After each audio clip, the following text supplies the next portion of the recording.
जाण हीच आमची शान या तत्वावर चालणाऱ्या झी अमिरात इंटरनेट न्यूज मध्ये मी संदीप सामंत आपले स्वागत करतो। तर आता पाहू सविस्तर घडामोडी।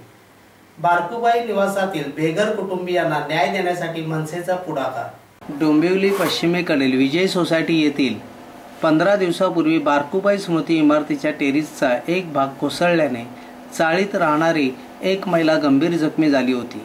या इमारतीसह समोरील मातृछाया इमारतही धोकादायक असल्याने पालिका प्रशासनाने या इमारतीतील रहिवाशांना घरे खाली करण्याची नोटीस बजावली होती।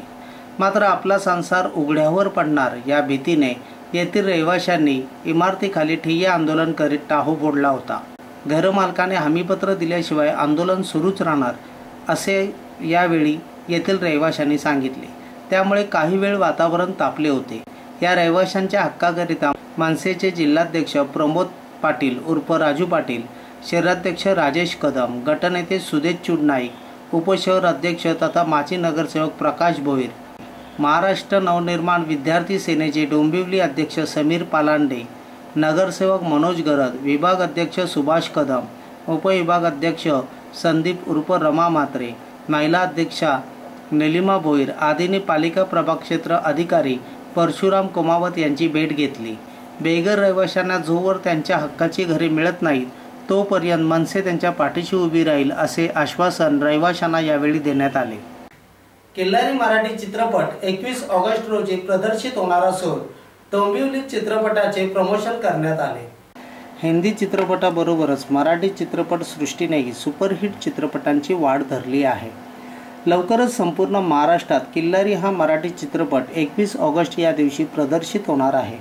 तरी 6 ऑगस्टला डोंबिवलीमध्ये या चित्रपटाचे प्रमोशन करण्यात आले। किल्लारी हा चित्रपट भूकंपासारख्या नैसर्गिक आपत्तीच्या पार्श्वभूमीवर साकारण्यात आला आहे। या चित्रपटाचे निर्माते गिरीश साठे तर निर्मिती प्रमुख प्रणव केनेकर आणि योगेश जोशी हे आहेत। तसेच दिग्दर्शन म्हणून विजय मिश्रा आणि दीपक भागवत यांनी काम पाहिले आहे।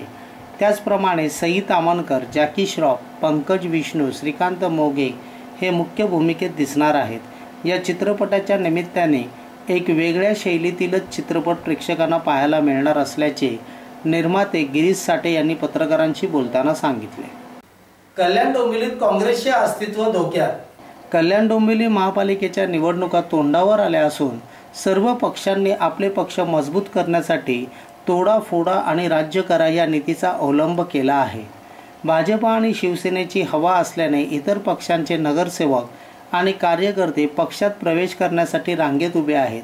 तर कल्याण डोंबिवली महापालिकेच्या काँग्रेस राष्ट्रवादीच्या नगरसेवक आणि कार्यकर्त्यांनी भाजप व शिवसेनेत प्रवेश केला असल्याचे जाहीर झाले आहे। त्यामुळेच या पक्षाला मोठा धक्का बसला आहे।